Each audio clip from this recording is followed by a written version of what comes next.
The topic by itself is also something which is more to do with introspection, so I won't really be doing too much of talking. I think it'll be a shorter talk than usual. How many of us are familiar with the fish philosophy? The book, Fish.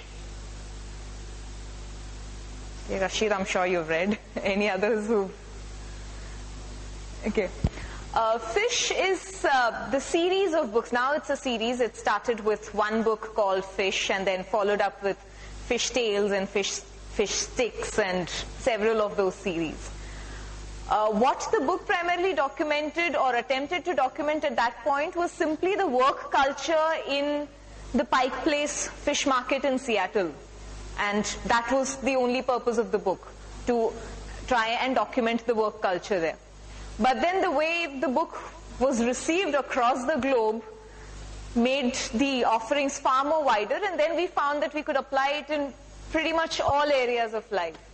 And here, of course, when I told Evelyn that I'd like to speak on fish philosophy, she said, let's try and apply it to health and personal well-being. And I said, why not? I mean, usually if you look at the Fish series of books, it's written with the management component in mind, which means it's written from an organizational perspective.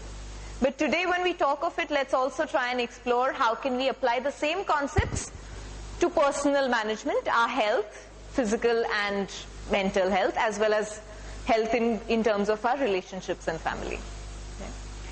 So as we go along, I'll take you through the story in the book, and as we go through the story, we can try and derive the lessons. There are four main components that the book talks about, the four main aspects of the fish philosophy, and then we'll see how we can apply it to health. Okay.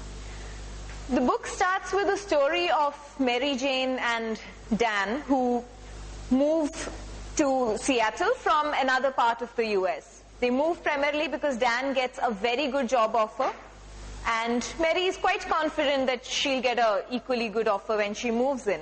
And they have two little children. They move in, and sure enough, Dan does well on his new job. Mary Jane also finds a good job at this place called First Guarantee Financial, a financial services company. She finds a job as a supervisor, quite happy with her role. Things are very smooth for about a year. I mean, they're enjoying the new place, the kids settle well in school, and things are smooth when suddenly they realize that Dan is down with an irrecoverable brain damage, and there's nothing much that can be done about it. And in a matter of few weeks from when the injury was detected, he passes away. And things change, obviously, because there are two little children to look after. They've moved to a place where they really don't have any family or any other kind of support around them. Of course, Mary Jane has her job, but that's about it. And after his death, they realize that Dan's insurance has not covered most of the things that the expenses called for, the hospital and the operation and the medicines that were called for this particular injury were not really covered, which means they fall under a huge debt. So Mary continues with her job. Of course, she does well in it, in the sense that she has been having she's had good experience in the financial services arena, and so she moves on. Of course, it's a struggle because there's no one to look after the kids are left in daycare, and she has to struggle with her job in order to pay off the loans first, and then her idea is that let me spend a few years just to wipe off the loan, and then I could possibly think of saving up, maybe moving to a better place and educating the kids. But the immediate idea is simply to make ends meet and not fall under the debt trap. So that's how the story goes on. And 3 years later, that's 3 years in Seattle, 2 years after Dan's death, Mary is doing very well at her job. And they decide, the company offers her a promotion, but there's a catch. The promotion is to this department, which is located on the 3rd floor of the First Guarantee, the employer's building. And that 3rd floor is notorious to be a place which is devoid of energy. I mean, people call it a toxic dumping ground of the organization. The reason being, the 3rd floor, the people who work there are primarily back office people. So they don't really interact with customers, external customers. Their customers are internal. They process a lot of data and documents and give it to internal customers, who, on the other hand, deal with the external customers, go out and market their products and services and get in business. Now, this third floor is known to be a place which is devoid of energy, primarily because the people working there perceive that their job is boring. All they do is process data. And, of course, people dump in a lot of data in them because they are an information center. There's nothing much that can be done about the nature of work. So it's known to be this very low energy place where red tapeism and bureaucracy have grown over the years. No one enjoys interacting with the third floor people. And that's how the situation is. Mary, of course, is not very excited about the prospect of working at this place. I mean, being promoted as a boss for this third floor people, as they call it. But at the same time, she realizes she would require all the financial help that she can get from the salary raise that she would get as a result of the promotion. So she takes up the challenge. But in a few weeks of working there, she realizes things are just not working. People are extremely demotivated because they think their job doesn't matter at all. And at the same time, they have a lot of grudge for the other departments because they think all the other departments get the customer focus. They go out and sell products and they get all the glory, whereas these guys are slogging in the background. And of course, they have this whole perception about the fact that because the other people have a job which is more glorified, they possibly also have great personal lives. They enjoy, they have fun, they go out, attend conferences, they network with people. So it's definitely more fun, whereas we as the third floor people are down in the drudges. Now, there's nothing for us to look forward to in terms of career growth. But at the same time, it's a back office job, which means it's the sort of a job which we can retire into. So we don't have to think about alternatives, or we don't even have to think about upgrading ourselves. And that's the attitude. So that's the scenario at which Mary Jane is. And that's where Fish begins. One day, Mary Jane realizes that there's no point in going to the cafeteria for lunch because she always overhears people talking against her department, and that's definitely not motivating when you want to take a break. So she decides to go out for a walk. There's a waterfront nearby the office, and she says, let me go out and sit quietly near the water and have my lunch and come back. For some reason, instinctively, instead of going to the waterfront, she turns left and gets into the fish market. The Pike Place Fish Market in Seattle, which I'm sure a lot of us must have heard of it in other contexts as well. It's one of the largest fish markets in the world. And if you think of fish market as a place to work, what is it that comes to mind? How do we imagine a fish market? Noise, lots of it. The smell. Okay. Utter chaos, yes. Okay. Dirty. It's very slimy because of all the fish and the water that drips in. And definitely there's that stench which can get quite unbearable if you have to be there for a long time. And imagine there are people working there the whole day. Okay. And this is one of the largest fish markets in the world, which means there is a lot more stench and a lot more noise than we can imagine. And for some reason, she walks into the fish market. She's simply attracted by the fact that there's so much of noise and energy on a sultry afternoon there. So she walks in, and she walks into this group which refers to itself as the yogurt dudes. Everyone is standing with a cup of yogurt, and there are these people working in the fish market standing on tables enjoying their lunch break while they're playing with fish. Throwing around fish, somebody else catching it there, people missing it, laughing about it. And that's the whole atmosphere. They're very convivial, very vibrant. And she wonders, how is it that people working in a fish market, standing that stench, really being in a very unhealthy environment as far as health is concerned, how is it that they're so happy about it? How is it that they generate so much of energy to actually think about playing at the workplace at lunch instead of a person like me who wants to get away from the workplace as much as I can? And she's watching there, standing, and she realizes there are a few other people from the neighboring offices who've also come in there, walked in, and it's apparently a culture that everyone comes in with a bowl of yogurt and enjoys the scene while people play catch-catch with fish and simply have fun. And she realized a lot of these people, the neighboring office people, volunteered to play catch, and the people working at the fish market used to throw fish at them. Obviously a lot of people miss because the fish is slippery to catch and some of them are huge, but still they have their fun and they go off. Mary Jane stands there, watches it, and she doesn't know what to make of the whole thing. Then she realizes there's a tap on her shoulder, and this person asks her, is this the first time that you're coming here? And she says, yeah, it is the first time. And then they get into a conversation, and he asks, you obviously look upset about it. You don't really seem to want to get back to work. What's the scene like? Her first thought is, why should I share my worries with a stranger? I don't even know who the guy is. He's a stranger in the fish market, and he's dressed in the fish market overalls, which means obviously he works here. I don't know if he'll even understand the corporate culture for me to be able to share things with him. But nevertheless, she's so anguished with the prospect of going back to work that she pours out all her grievances. She shares with him the attitude of the workers at her place and how she doesn't know how to turn things around.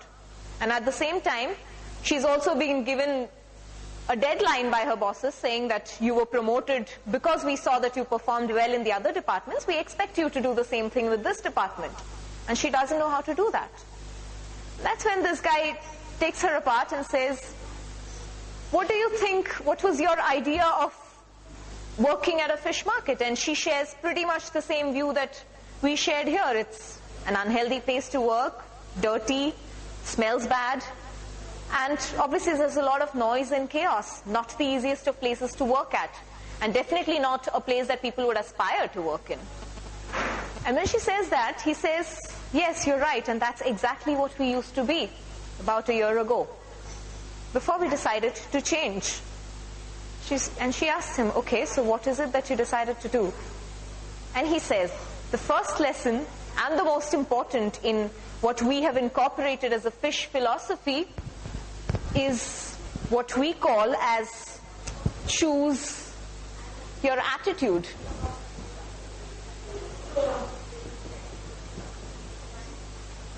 Okay.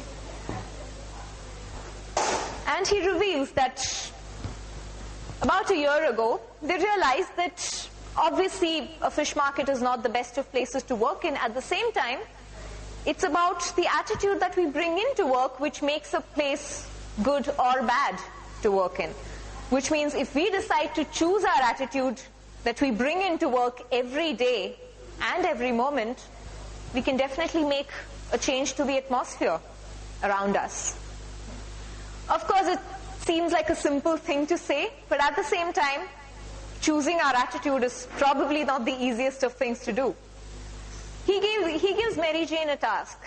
He tells her, why don't you decide to choose your attitude towards your colleagues, towards your work, and your department in general, and percolate that attitude down to your colleagues in your department. Once you think you're successful at that, then come back to me. I'll reveal to you the other 3 steps of the fish philosophy. She's of course impatient and tells him, no, I think I want the whole lesson now. But he says, no, I don't think that's possible, because till the time you imbibe this step, the others would not make sense to you in any case. So she goes back, cannot really make much sense of it initially, but she's determined to choose her attitude. As she reflects on it, she realizes what is the attitude that she has been bringing in at work. Yes, of course, she used to be a good performer, but now the whole idea of work for her is financial security and nothing more. She just wants to hold on so that she can pay off the loans, take care of the kids, and then once things are stable, then possibly look for something better. But for the moment, all she wants to do is be secure, and that's her attitude to work. Simply get things done without any passion or without any involvement towards it. When she thinks further, she realizes that if that is her attitude towards work, what is it that she's passing on to her colleagues? The only motivation that she gives them is, let's just get it done, and that's about it. We get it done, we get our salaries, we minimize our complaints as much as we can. Of course, people still complain about her attitude, they call it a toxic waste dump, but let's live with it. And that's when she realizes that, no, attitude may be something that she'd always taken for granted, but it doesn't seem to be working. It doesn't seem to be producing the results. As she mulls over it, she decides to share things with her colleagues. Monday morning, they have a team meeting, a regular weekly meeting.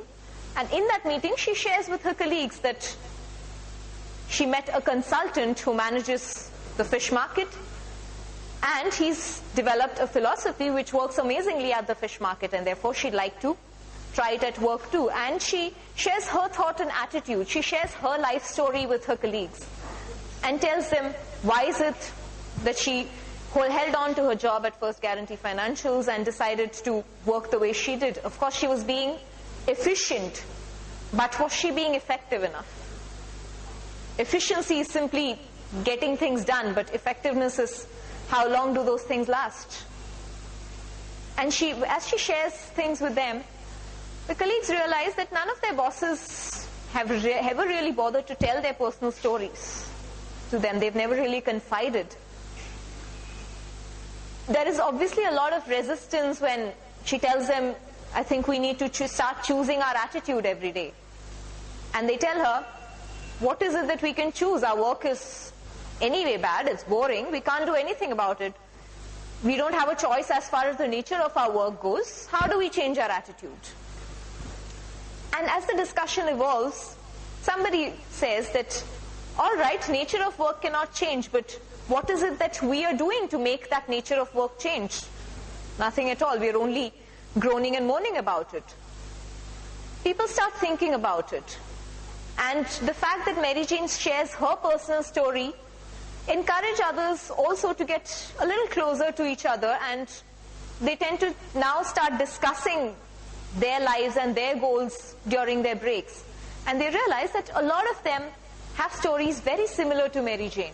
A lot of them are single parents, or they are parents who are trying to struggle with a big family, trying to educate their children, having loans and debts to pay off. And therefore they hang on to the job without any other larger motive in mind. And as they start thinking about it, they realize that, yes, indeed, attitude could be an issue. People are still very hazy about it, but at the same time they realize, maybe I can make a choice. At the end of 1 week, Mary Jane enters the office, and at the entrance to the department, she finds this large placard put up by someone. Until the end of the story, it's not revealed who put up that placard. Nobody takes credit for it. But one of those employees put up a placard which says, "Good morning, welcome to work. Choose your attitude for today. Our menu is," and their menu has 2 faces.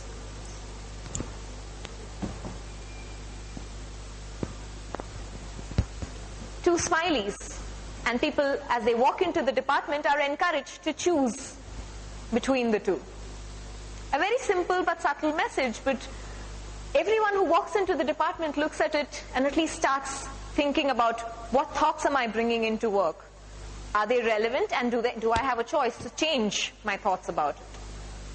And that's where things start slowly changing. Of course, people still have a resistance in terms of drastically shifting their attitude. Mary Jane realizes that now, at least since that poster, that placard is in place, maybe somewhere there is readiness among people to start accepting changes. And that's when she calls up another meeting and tells them, all right, now that we've in some way decided to choose our attitude, let's see how we can expand it further. Let's take a lunch trip to the Pike Place Fish Market back. And that day they go, all of them go to the fish market for lunch, and they realize that they have passed the fish market very often. A lot of us go into the market, buy our fish, move off, but no one's really observed how the people in the market work. They go a little before lunch when the market is still on, business is still running, and they realize the energy with which People sell, people make fun. When there are kids walking in with their parents, people working in the market try and open the fish's mouth, tell the kids about what fish is it all about, talk to the fish animatedly, tell stories, encourage each other, and that's how things work. And somehow the energy in the place is always alive, as against the energy on the third floor where things are dead. People start wandering around the group from Mary's department, and one of those group members, a very shy woman, is called upon to play the fish catching game at lunch. Of course, she fumbles a few times. She's one of those serious women who doesn't really like to be made a fool of, but somewhere she realizes she's having fun after all these years. She misses a lot of fish, but at the end of it, finally catches one fish barehanded and gets a huge applause for it. They go back after lunch, and Mary, after they go back, Mary meets the guy, the consultant that she met the first time around. Lonnie is his name. And Lonnie tells her, all right, you seem to have succeeded in bringing your people around here, which means there's a subtle shift. Now I'll share with you what are the next 3 lessons, but then not so simply. I think I want you to derive the lessons on your own. I would not want to give them to you. Why don't you come tomorrow over the weekend, bring your kids along, and let's see how we can discover those lessons. So next day on a Saturday morning, Mary Jane brings her 2 kids to the fish market. Sure enough, Lonnie is up there 8 o'clock in the morning, all energized and trying to get the fish packed. Brad, that's Mary Jane's son, is very excited about seeing so many fish, and the market is still not open. They're still trying to arrange things. And he's very excited about the fact that Lonnie invites him to help him arrange the fish market. Big guy stuff for the little child. They go about, and Brad has great fun in trying to help Lonnie arrange all the big fish in neat stacks, put ice in them so that they don't stale off, and he has great fun. And at the end of it, when they go out and have a coffee and have breakfast, Lonnie tells Brad, now tell your mother, what do you think is the second lesson? And Brad obviously doesn't understand the context of it, so Lonnie says, what do you think you did in the morning? And he says, I played and I had fun. And Lonnie says, yes, and that's your lesson. The second lesson being, play. No matter what your context is, even if you're talking about work, we're talking about health, any other issue, once we've defined our attitude, what is it that we take in towards it? Can we take in an attitude of can do and therefore will put in effort? Once you've decided that, do not look at work as work, but look at work as fun. And once you start looking at work as fun, we can play around with it. Of course, you can create your little games around your work. Maybe start rewarding yourself for finishing a work on time. Tell yourself that, all right, let me finish this document by 4 o'clock, and I'll reward myself with maybe an extra bar of chocolate today. Are little games that we can invent for ourselves, and in a larger context, when we get together as a team, we can invent these little games for ourselves and have fun with work. And once you start playing, what is it that you start doing to other people around you? Encourage them to play. Mary remembers how Stephanie, that shy lady who was asked to play the fish catching game at lunch, how she responded to it. They asked her to play, and at the end of it, she was all energized because she hadn't played for years. She was a serious woman who had to maintain her image with her family, with her colleagues, and that was how her life was defined. And then she suddenly realized there's still that little child in her. So what they did through the play was, as you say, encourage others and make their day. And that's the other element of the philosophy, to make their day. And once we incorporate this culture of playing, making other people's day, involving them in their work, the most important element that runs through all of this is for us to be able to choose our attitude as we walk into any place, for us to be able to have fun, for us to be able to make a difference to others' lives. What we need to do is be there in the moment. And that's one thing that encompasses the whole of the philosophy. Be there in the here and now, in that moment. And once the whole thing sets into place, then, as Lonnie puts it, what you can do is start fishing. Of course, what happens in the story in the book after this is Mary Jane shares these learnings with her colleagues, and of course there is that initial sense of resistance, but then they realize that for some reason the visit to that fish market did strike a chord. A lot of them realized that there was a playful side to themselves which they had never explored for a long time. A lot of them realized that for some reason a lot of them used to buy fish from that market but never really observed what was going around. But there was so much to learn from things all around us, right? So even without telling her, a lot of them decided to go to the fish market by themselves during lunchtime, and they started enjoying those visits. After a while, Mary Jane decided to form 4 committees, named under each of these 4 headings: choosing your attitude, playing, making their day, and being there. These 4 committees then decided to put up a presentation to make implementable plans that can change the culture of the 3rd floor. So they were given 6 weeks' time, at the end of which all of them made their presentations. They made implementable plans as to how they can introduce the play culture at their workstations. How do they make each other's day? How do they make sure that they are there, present in the moment? And through it all, how do they change their attitude towards work and therefore start fishing at work, as he puts it? They make very practicable suggestions like having team games during lunchtime every other day, making sure that anyone who finishes work on time or goes beyond their call of duty is rewarded with a pin which says, "You made my day." Little things like that which really start making a difference, because people realize that the colleagues now care for each other. And through it all, the whole culture change at First Guarantee occurs, and at the end of the novel we realize that now the department has a different kind of a problem. Earlier it used to be a toxic waste dump, nobody wanted to work there. Now there are huge amounts of applications for people wanting to work in that department. Okay? And that's the transformation that the philosophy brings.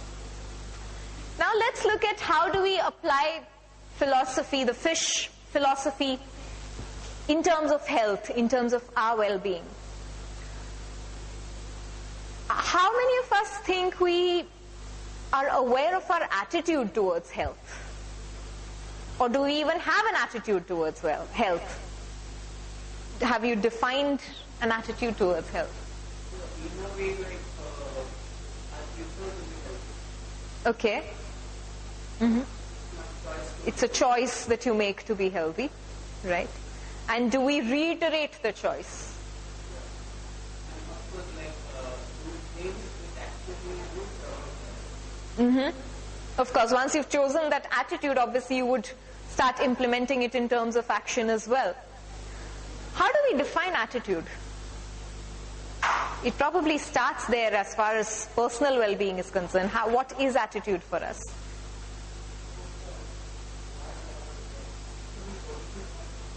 To be positive is one choice of attitude, but what is attitude in itself? An approach, yes. It's a choice of response, again, yes. Come to think of it, attitude, if we have to define or draw an analogy to our personality as an iceberg, attitude would be what is under the water, right? Behavior is what is observed. It's the tip of the iceberg, but what forms the behavior is the huge part of that iceberg under the water, which is the attitude. Attitude, if you define it in a very psychological sense, it's a trait which is a repeated pattern of behavior towards a particular person or a thing or a concept, right? Which means we have a certain attitude, a certain repeated pattern of behavior, a repeated choice towards our health. We have a certain attitude towards our relationship, towards our work, towards a particular person maybe, right? For example, we tend to be, our attitude towards our boss may be to be submissive, but our attitude towards our spouse may be to be overbearing.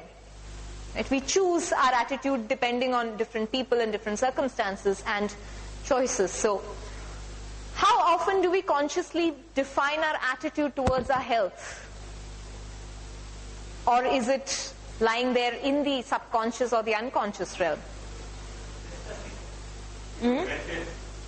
Very often, and not when things are stable. Discussing. Okay? Discussing in terms of? Okay, yes. But on the flip side, very often you find people enjoying haranguing about their health. A lot of times people who have chronic illnesses enjoy discussing the fact that they are ill, right? Probably at some level they've not consciously chosen their attitude, but the attitude has become one of complaining. Right? So what we need to start with before we go on to the next levels is to really define for ourselves, do we indeed have an attitude for health? And if yes, what is it that shapes that attitude? What is our health identity? How many of us enjoy being, and strangely enough, a lot of us do, enjoy being a victim of health? Come to think of it, a lot of us, because our health gives us something to discuss, gives us the attention and love of family members, choose unconsciously to be unhealthy, because that's one way of gaining attention, and that becomes a part of our identity. Look back into our families and think about it. So many of us with arthritis or joint problems or migraines, severe headaches, or even children who keep repeatedly falling ill, obviously there is a subconscious pattern which tells them that when I get unhealthy, I get all the attention. I get all the love from my parents, I get all the attention from my grandparents, whoever else. Yeah? You get pampered, and that's the ego stroke that you get.